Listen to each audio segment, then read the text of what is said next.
It's a crisis decades in the making. Europe on the brink of an energy and economic disaster as supplies are choked off and electricity costs soar. With winter swiftly approaching, things could easily go from bad to worse.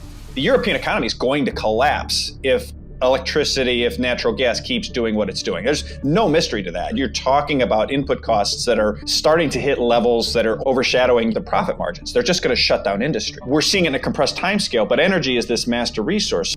Extraordinary geopolitical circumstances and conflict are colliding with years of short-sighted energy policies that left countries like Germany and the UK heavily dependent on Russian imports to meet their energy needs. Russia has been restricting supplies of the cheap natural gas that Europe depended on for years to generate electricity and power homes and factories. I'm already at the limit. I don't know yet how to get through the next 2 weeks, she said. I see everything rising, the rent, power. I don't know how things will develop. According to Eurostat, Russian supply accounts for 29% of Europe's oil imports, 43% of its natural gas, and 54% of its coal. Western sanctions against Putin appear to be backfiring. Meanwhile, the benchmark price of electricity on the continent is breaking records, up almost 300% since the start of 2022.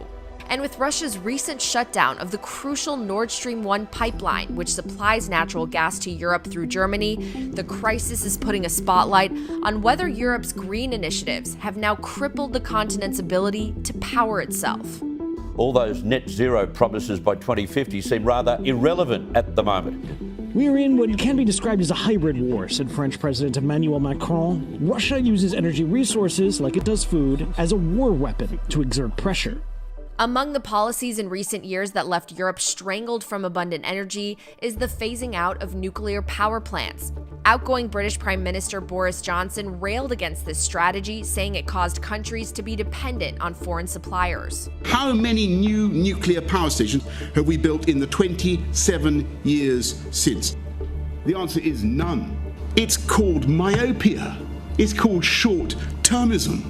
It's a chronic case of politicians not being able to see beyond the political cycle.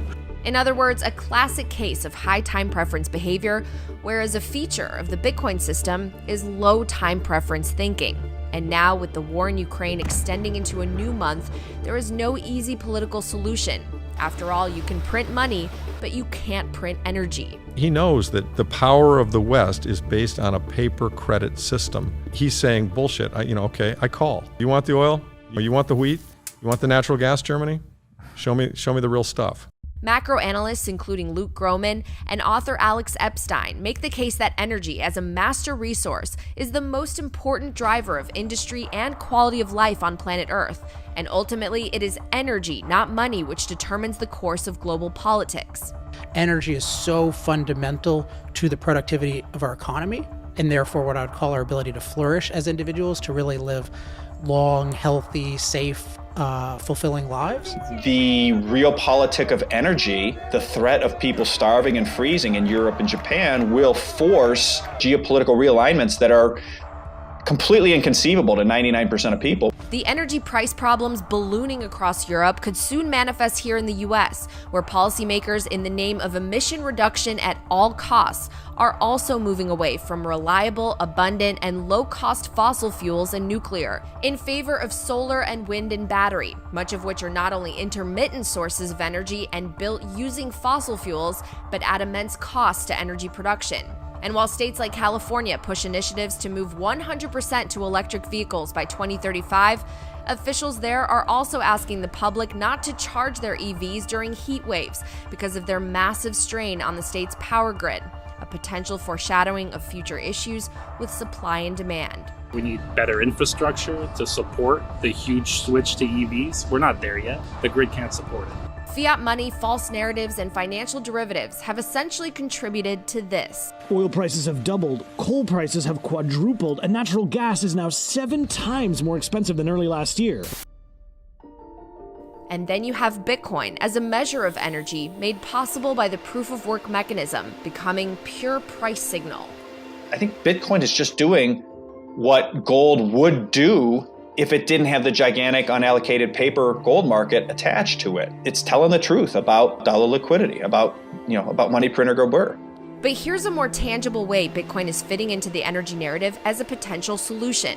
With oil and gas companies striving to meet new emissions guidelines and checks amid rising costs, Bitcoin mining is becoming one of the easiest and most profitable ways to capture stranded energy that would have otherwise been released into the environment. You can capture the natural gas, put it in a generator. That electricity can power a Bitcoin rig that is mining Bitcoin. Instead of economic waste, it makes it an economic profit.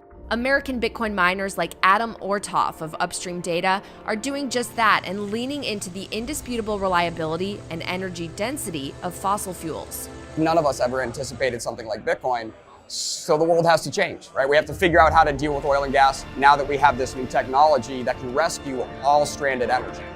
And that's exactly why miners like Adam are in the trenches harnessing stranded energy and converting it into the hardest asset humanity has ever known, and competing to drive prices of energy down while benefiting from Bitcoin's price over the long run going up.